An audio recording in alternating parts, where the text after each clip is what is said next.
magazine en RDC pour la promotion des entreprises. Tout le plaisir est pour nous de vous retrouver à ce journal télévisé des entreprises. Mesdames et messieurs, bienvenue de partout où vous nous captez à travers le monde. Tout de suite, le sommaire. Le journal télévisé des entreprises est essentiellement consacré à majeure partie aux travaux des États généraux des entreprises du portefeuille qui s'achèvent ce 14 décembre par le chef de l'État, initiateur de ces assises. Lutte contre la corruption, célébrée le 9 décembre dernier, a été une occasion pour l'inspection générale des finances IGF de mener une réflexion. Ça sera tout pour le sommaire.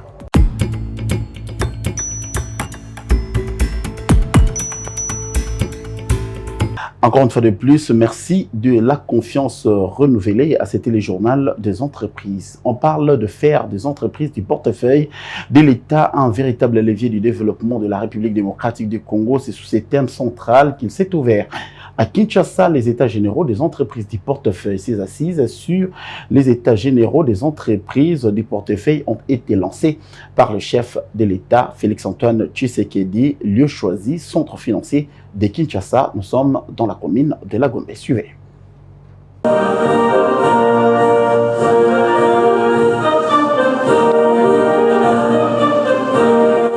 Le président de la République, Félix-Antoine Tshisekedi, a officiellement lancé ce lundi au centre financier de Kinshasa les États généraux des entreprises du portefeuille de l'État. Une initiative visant à redéfinir le rôle stratégique des entreprises publiques dans la transformation économique et sociale de la RDC. Placée sous les thèmes « Faire des entreprises du portefeuille de l'État un puissant levier de la croissance économique et du développement social de la République démocratique du Congo », cet événement se veut un point de départ pour renforcer l'efficacité et la gouvernance de ces institutions. Lors de son discours inaugural, le chef de l'État a souligné l'importance capitale de ces assises, le qualifiant d'opportunité historique pour réorienter le rôle des entreprises publiques dans le développement social et économique du pays. Il faut absolument instaurer une gouvernance exemplaire à la tête de chacune de ces structures. Je refuse de laisser des dysfonctionnements internes ou des conflits de leadership compromettre la mission de nos entreprises publiques. La gestion des entreprises du portefeuille de l'État devra désormais être irréprochable. Le garant de la nation articule également une vision claire, faire des entreprises du portefeuille de l'État des véritables piliers de la croissance économique, capables de générer des revenus, de créer des emplois et de contribuer directement à l'amélioration du bien-être des Congolais. Fustigeant en même temps le caractère répétitif et souvent stérile des forums précédents, le président a exhorté le participant à s'engager avec pragmatisme et détermination pour faire de ces États généraux un point de départ pour un changement profond et durable. Le chef de l'État n'a pas eu l'idée le défi majeur auquel sont confrontées les entreprises publiques. Il a dénoncé les dysfonctionnements au sein des conseils d'administration, la faible productivité de certaines structures et la persistance de la corruption. Et on va rester toujours dans ce même cadre des États généraux des entreprises du portefeuille où dans son allocution inaugurale, le ministre du portefeuille, Jean-Lucien Boussa-Togba, a devant le président de la République fait un diagnostic sans complaisance de la situation actuelle des entreprises publiques en relevant le mot qui ronge l'épanouissement de ces entreprises, moteur du développement du pays. Suivez. Lors de l'ouverture des États généraux des entreprises, le ministre Jean-Lucien Boussa a dressé un diagnostic sans détour sur les défaillances structurelles qui minent la gestion des entreprises en République démocratique du Congo. Dans son discours, le ministre a relevé des préoccupations majeures concernant la gouvernance de ces entreprises et soulignant des lacunes graves dans le respect de règles de gestion et de collaboration entre différents organes statutaires. En effet, l'État congolais a choisi depuis des lustres de disposer des entreprises où il est actionnaire unique et de prendre ou maintenir des participations dans des entreprises de divers secteurs de la vie économique. Ce choix pertinent est justifié par des raisons stratégiques. le besoin d'intégration économique, de la rentabilité du capital, des actions ou des titres, celui d'atténuation du risque d'investissement public, par la diversification des participations ou placements, en raison de l'absence ou l'insuffisance d'intérêt privé dans un secteur donné, et pour tout autre impératif d'intérêt public porté par une activité économique. Jean-Lucien Boussa a souligné que ces entreprises sont souvent paralysées par des conflits internes, des dysfonctionnements structurels. Selon lui, le non-respect de règles de gouvernance pour certains mandataires publics alimente la dite situation. Le ministre a également critiqué le rôle du conseil d'administration qui, selon lui, peine à s'acquitter de leur mission stratégique et s'immisce dans la gestion quotidienne du budget de l'entreprise. Jean-Lucien Boussa a aussi pointé du doigt l'attitude des directeurs généraux accusés d'être réticents à appliquer les directives des conseils d'administration et à se soumettre aux mécanismes de contrôle. Une situation, d'après le ministre, affaiblit davantage les entreprises du portefeuille qui peinent à jouer leur rôle dans la croissance économique et le développement social de la République démocratique du Congo. Les états généraux des entreprises publiques ouverts par le président Félix Tshisekedi se veulent une plateforme pour poser un diagnostic approfondi et proposer des réformes structurelles. Le thème retenu pour ces assises reste faire des entreprises du portefeuille de l'État un puissant levier de la croissance économique et du développement social de la République démocratique du Congo, traduit l'ambition de repositionner ces institutions comme de moteurs du développement.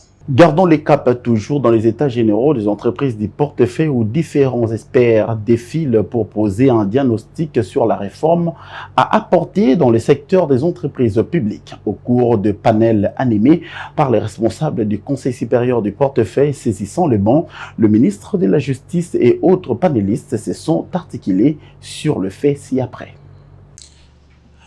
Deuxième journée des travaux des états généraux des entreprises du portefeuille au centre financier de Kinshasa. Un panel sur le cadre juridique et institutionnel.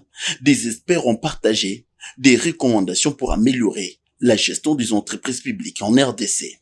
En présence de l'initiateur, le ministre du portefeuille Jean-Lucien Boussa, ces discussions visent à transformer les entreprises publiques en levier de développement économique et social. Ce qui est en train d'être fait de l'autre côté de la rue, je n'ai pas la prétention de dire qu'on fait mieux, au contraire.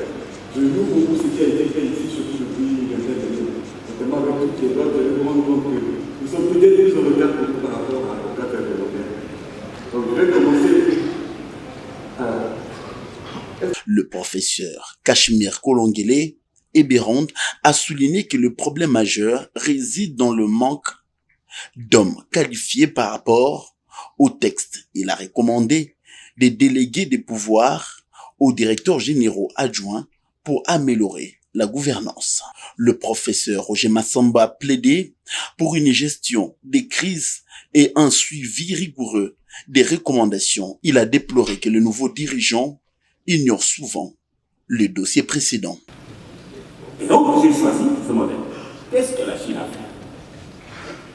Vision chinoise du portefeuille. Le portefeuille est le complément indispensable en Chine de la législation et de la réglementation économique, et davantage le moyen suprême d'assumer et de moderniser la prise en charge des responsabilités régaliennes envers la nation.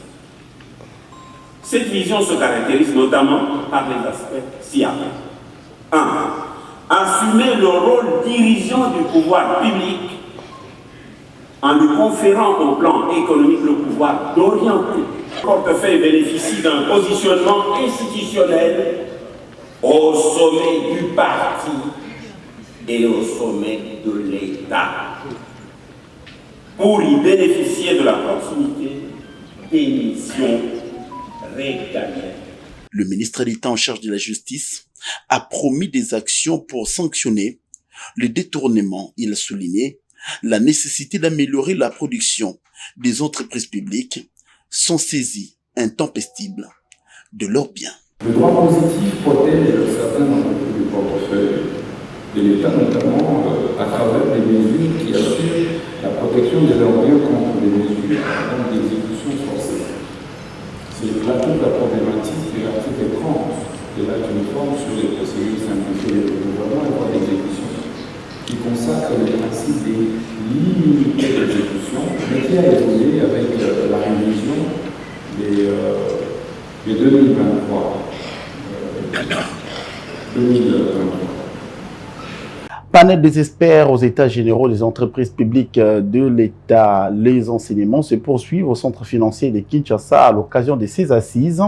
Pour ce 3e jour, leurs excellences ministres du gouvernement central des finances, de la fonction publique, de l'économie nationale, de la recherche scientifique et du 2e vice-président de la Chambre basse du Parlement ont intervenu dans différentes thématiques. Bob Toga pour le point.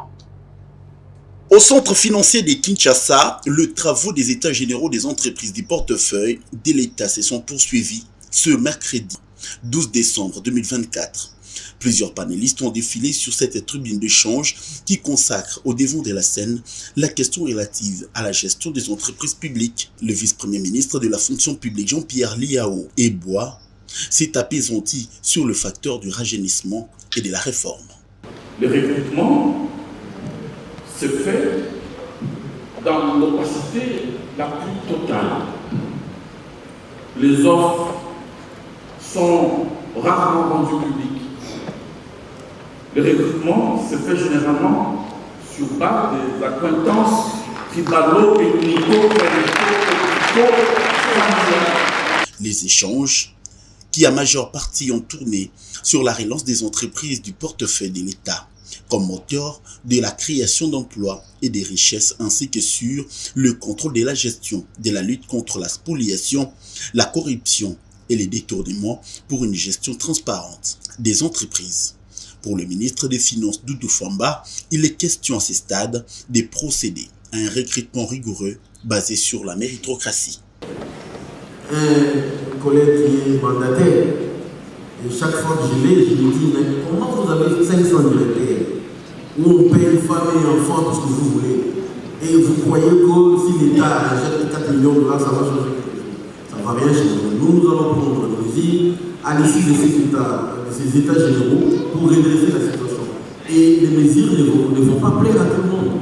Ces mesures doivent être radicales et doivent affecter tout le monde.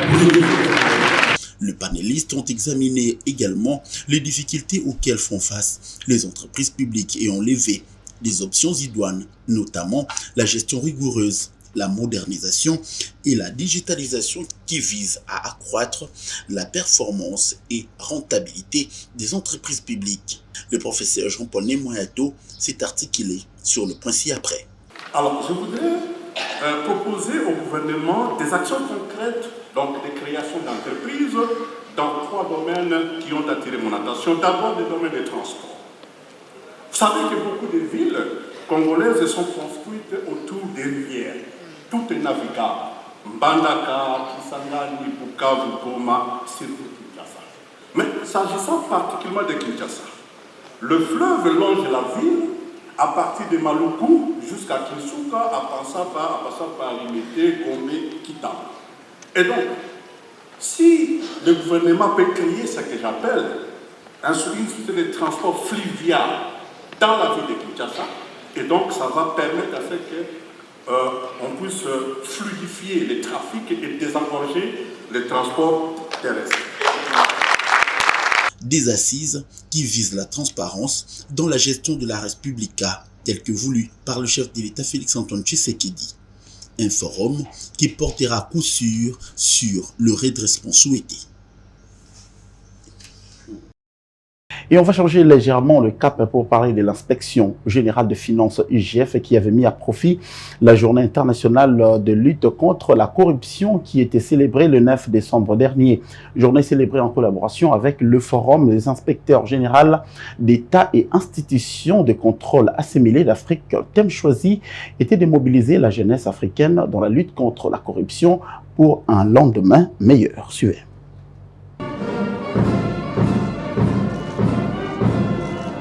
Sous le haut patronage du président de la République, Félix-Antoine Tshisekedi, l'inspection générale des finances a organisé ce lundi 9 décembre au Pullman Hotel une conférence commémorative à l'occasion de la Journée internationale de la lutte contre la corruption.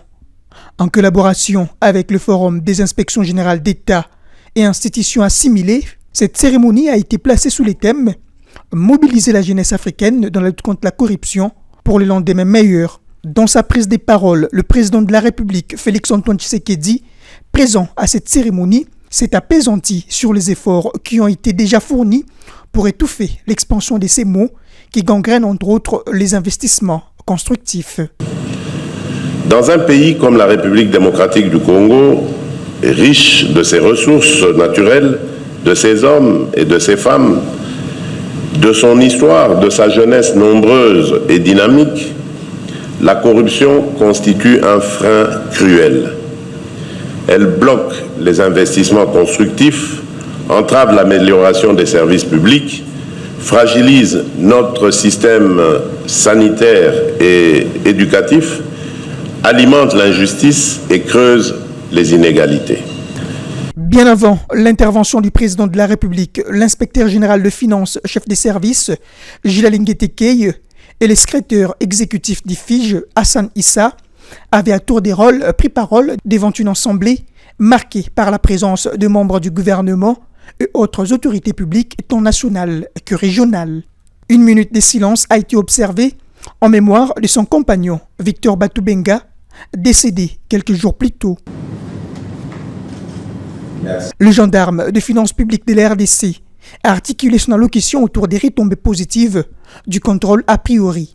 C'est depuis la redynamisation par le président de la République de cet organe des contrôles financiers. Donc nous avions réussi à donner un coup de massue à la prédation financière dans notre pays et nous sommes sûrs que la République a fait des avancées énormes et la gouvernance publique s'améliore chaque jour et nous sommes sûrs que la direction que notre gouvernance publique vient de prendre aujourd'hui, elle est promettrice pour l'avenir de notre pays. De son côté, le secrétaire exécutif d'IFIGE et inspecteur général de Djibouti a rappelé dans son mot de circonstance l'intérêt majeur que revêt cette activité au sein de leur institution dont la République démocratique du Congo assure depuis peu la vice-présidence. Nous sommes très honorés d'être là et nous nous sentons chez nous. On a été très bien accueillis par nos collègues et nous avons appris tout ce que l'IGF avait fait dans la lutte contre la corruption dans le pays. Et on a été vraiment honorés d'être là pour l'accueillir et être à ses côtés, pour l'encourager à poursuivre dans ses marches. Cette activité commémorative s'est poursuivie par la tenue de plusieurs autres panels, axés notamment sur la sensibilisation de la jeunesse dans la lutte contre la corruption. Retournons au centre financier de Kinshasa où on parle de la gestion du secteur minier en République démocratique du Congo et son expansion devrait aussi susciter une attention soutenue de l'autorité ayant le secteur du portefeuille en République démocratique du Congo au cours des assises des états généraux des entreprises du portefeuille de l'État émis par le directeur général de la SOMICO et de son côté le panéliste Michel Dioum, président du syndicat Action et représentant du monde syndical à ces forums, juge ces assises très pertinentes. Suivez. Société minière du Congo, c'est la SOMICO. C'est la Gécamine de l'ancien Kivu Nord, Kivu Sud, Kivu et Maniema. C'est une société qui est très contente de ces journées du portefeuille, puisque là-dedans, ce qui vient de se dire va donner des schémas de raisonnement corrects pour sauver notre pays. À l'est de la République démocratique du Congo, il y a la guerre. Cette guerre est la guerre des minerais, des mines qui sont dans nos concessions. Et nous, comme société, lorsque le président de la République avait dit que toute personne physique et morale de contribuer à l'effort de guerre, la société minière du Congo a mis à disposition des moyens costauds qui ont fait que les agresseurs soient mis en déroute et en difficulté et que les partenaires internationaux ayant senti cela sont en train de venir pour traiter avec les autorités du pays, le président de la République, la première ministre, le ministre du portefeuille, le ministre de la Justice, pour qu'ils puissent éloigner définitivement cette guerre qui fait aussi mal à la République démocratique du Congo. Nous avons mis à contribution nos avions, nos moyens militaires, nos moyens choses financiers et d'autres moyens technologiques, à tel point que eux aussi ont essayé de faire la même chose. Pour revenir sur l'ONATRA, il faut absolument de nouveaux investissements. Il faut assainir le passif social pour donner au directeur général et à ses collaborateurs, au conseil d'administration, le moyen de réorganiser les poules d'exploitation. Les poules d'exploitation, nous avons expérimenté ça. J'ai attendu dans la communication que la direction générale a fait aujourd'hui. Il a parlé autrement de ça, mais il s'agit des poules d'exploitation autour de Bandundu, Mbandaka et Kisangani. Si il est bon, si on essaye de mettre des unités de production à ces endroits, l'économie va se régénérer à partir de ces poules d'exploitation et Kinshasa sera servie. Et faisons un recul sur l'arrivée sur le sol congolais de la compagnie aérienne Air Congo. C'est l'effectivité d'un processus qui se matérialise dans la mise en place de cette entreprise aérienne. La République démocratique du Congo et l'Éthiopie se mettent ensemble pour enfin desservir l'espace aérien congolais de flotte répondant aux standards internationaux. La rédaction du JT Mag était là. Comme cela a été prédit, le premier avion de la nouvelle compagnie aérienne Air Congo, un Boeing 737-800, a atterri à Kinshasa le week-end dernier. Cet événement marque une étape importante dans le lancement des activités de cette compagnie nationale, fruit d'un partenariat entre la République démocratique du Congo et le groupe Ethiopian Airlines. Je voudrais dire simplement merci au président de la République qui, grâce à sa vision, a permis la création d'une nouvelle société aérienne qui s'appelle Air Congo. Cette société qui traduit donc la volonté du président de la République et sa détermination à vouloir faire changer la donne a été lancée à partir de la signature des statuts de cette société entre la République démocratique du Congo et Ethiopian Airlines. Il s'agit donc d'un partenariat entre la RDC et Ethiopian Airlines. La RDC a 51% des parts, Ethiopian Airlines a 49% des parts. C'est en septembre que j'ai, au nom de la République démocratique du Congo, et sur instruction du chef de l'État et de Madame la Première ministre, dont je salue la détermination aussi, de pouvoir très rapidement concrétiser cette volonté de l'autorité suprême. 2 mois après seulement, nous recevons donc le premier avion. C'est donc la matérialisation concrète de cette vision. Et aujourd'hui, je voudrais dire au peuple congolais que lorsque le chef promet, il réalise. Selon le gouvernement, un deuxième appareil est attendu prochainement et le vol inaugural d'avion Air Congo est prévu au cours du mois de décembre 2024. Le lancement imminent d'Air Congo avait été mentionné lors de la 14e session du Conseil des ministres le 20 septembre dernier. À cette occasion, le vice-premier ministre, ministre des Transports, Jean-Pierre Bemba Gombo, avait annoncé que les discussions sur la mise en place de cette compagnie avaient repris. Il avait également précisé les modalités de partenariat. Le part social des deux actionnaires, la République démocratique du Congo et le groupe Ethiopian Airlines, sont respectivement de 51% pour la RDC et 49% pour la compagnie, évaluée à un montant total de 40 millions de dollars américains. Il y a un vol pour Lubumbashi et puis pour Goma. Dès demain, ceux qui n'ont pas encore acheté les billets, c'est le moment de venir. Mais enfin, c'est la compétitivité dans le secteur aérien qui se matérialise. Et vous savez, lorsqu'il y a la concurrence, si vous voulez parler de la concurrence, lorsqu'il y a la concurrence, la qualité est meilleure et les prix s'ajustent dans l'intérêt du consommateur. Ces partenariats visent à doter la République démocratique du Congo d'une compagnie aérienne à même de répondre aux besoins des transports aériens domestiques et internationaux, tout en bénéficiant de l'expertise d'Ethiopian Airlines, l'un des leaders du secteur en Afrique. Le gouvernement a également annoncé son ambition d'élargir rapidement la flotte d'Air Congo, 4 avions supplémentaires devaient être acquis d'ici 6 mois, soit autour de juin 2025.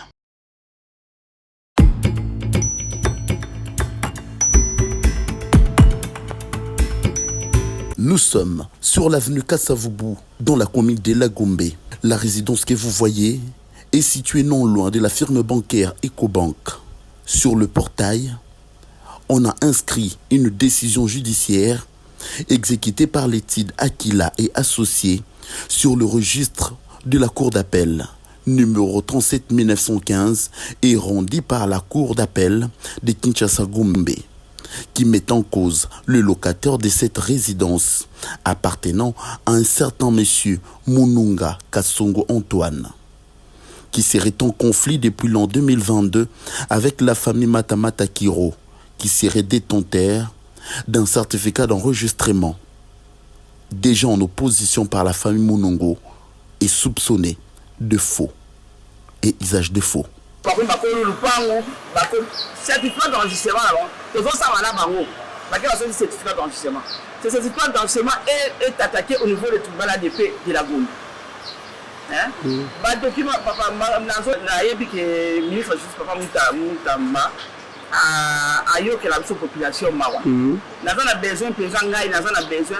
Après un dossier na biso yo a comprendre ngo ezana ndengeni. Comment ko lupangu baba ko degerpi yene loko ya yemoko. Mwana oya ayibi mukanda ake ko salisa. Moi j'aurais voulu ba kanga bato basombe loko muyibi. Est-ce que lupango na ville, lupango ça valeur à 900 000, ba c'est 400 000 $. Donc bato ba so lupango ça valeur à 400 000. Pour nanino. Le dossier se trouve actuellement au tribunal de grandes instances de la commune de Lagombe. Et à la surprise générale, la journée de ce vendredi 6 décembre, la partie Matamata Kiro s'arroge le droit, de la manière la plus cavalière, d'instruire un déguerpissement forcé, ce qui étonne. La fille aînée du propriétaire de la parcelle, située sur l'avenue Kassavubu, numéro 4. Cette parcelle en conflit. Maman, il faut qu'il y ait avant la ministère à justice. La sengi après ça avant la ministère on a permis de permettre à déguerpir biso. Et à yeli biso déguerpissement, à yeli ko déguerpir ba locataire la biso, ngana sengi après ça avant la ministère. On a dit que pour déguerpir le genre dossier fait à la niveau ya ministre la cabinet ministre il y a une commission qui doit étudier ça.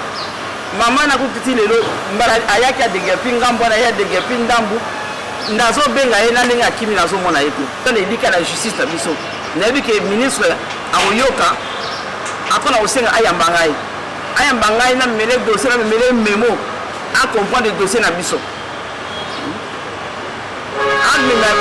Donc na sengi ye penza ayambangai. Nakuta na ye n'expliquer le dossier. Sauf que président Félix azoyoka en tout cas la sengi ye. Na ba papa na biso. À la lumière de cette situation combien controversante, la famille Mununga sollicite l'arbitrage du ministre de la Justice et des Gardes des Sceaux, Constant Moutamba, ainsi que l'implication personnelle du chef de l'État afin qu'ils puissent retrouver leurs droits. À titre de rappel, la famille Matamata Kiro aurait versé une somme importante pour l'acquisition de cette résidence auprès d'un membre de la famille Mununga qui ne détient aucune qualité ni droit de vendre cette parcelle. Un dossier qui reste à suivre.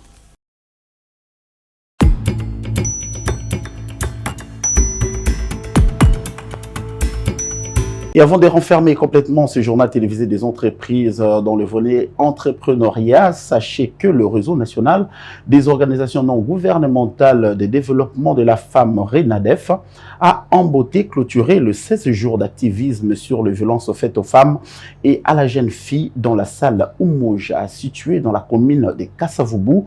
Les activistes de droits de l'homme se sont penchés sur le sujet. Images et commentaires.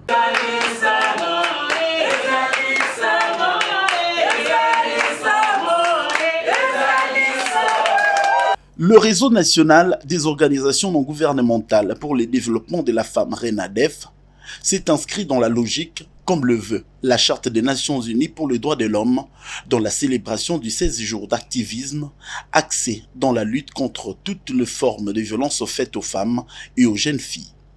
Endroit choisi, la salle de conférence Umoja du RENADEF, qui a réuni les autorités tant civiles, politiques et administratives, qui œuvrent dans la lutte contre les violences faites aux femmes et aux jeunes filles. Le PDDRCS, qui est une structure de l'émanation du chef de l'État, n'est-ce pas, signifie ici le programme de désarmement, démobilisation, relèvement communautaire et stabilisation, qui a été, par son ordonnance numéro 21 par 38 du 4 juillet 2021, par son Excellence, Monsieur le Président de la République, Antoine Félix Tshisekedi Tshilombo. Il a créé ce programme comme un outil pour apporter des solutions durables à ce fléau, en vue de mettre fin à l'insécurité persistante dans les parties est de la République, ainsi que dans toutes les zones de conflit disséminées à travers la République. Cette rencontre, qui rentre dans le cadre des activités ponctuelles qu'organise le RENADEF, a connu un trait particulier par la soumission du plaidoyer en faveur du retour effectif de la paix dans le territoire de Kabambaré, dans la province du Maniema. C'est le projet intitulé « Projet de protection des femmes et des filles », mais aussi le projet de consolidation de la paix qui est en exécution dans le Maniema, mais précisément dans le territoire de Kabambaré. Et vous avez vu l'intérêt que ce projet a suscité dans le plaidoyer. C'est un projet qui est en train de suivre son parcours normal, avec beaucoup de résultats, mais qui demande aussi qu'il y ait des actions de plaidoyer dans certains secteurs, par exemple la réinsertion socio-économique des victimes et poursuivre tout ce que le projet a prévu. Donc c'est ça les résultats attendus par rapport à ces séances de plaidoyer qui a été orientée vers vraiment le ministère des tutelles, mais aussi les personnes qui peuvent apporter quelque chose, parce qu'après le projet, il faut qu'il y ait des actions de pérennisation.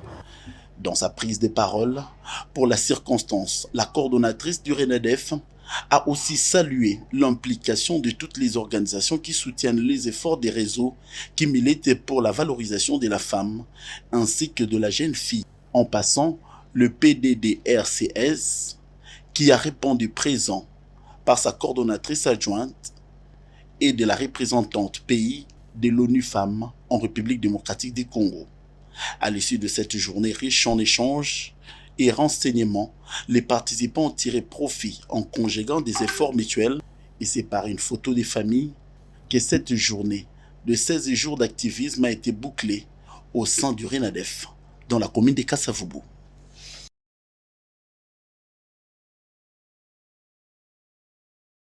Bien, c'est par cet élément de RENADEF que nous mettons un terme à cette édition du journal télévisé des entreprises magazines. Mais avant de nous dire au revoir, place au présent, au rappel des titres.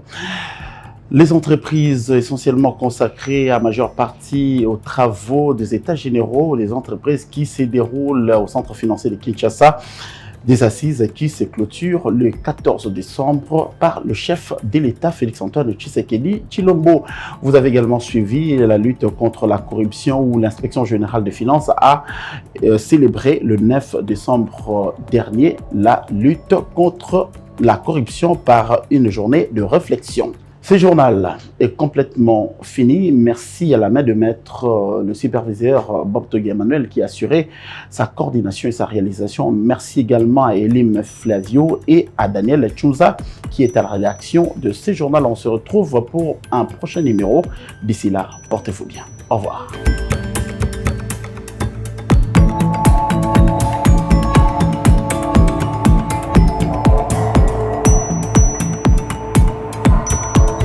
Magazine en RDC pour la promotion des entreprises.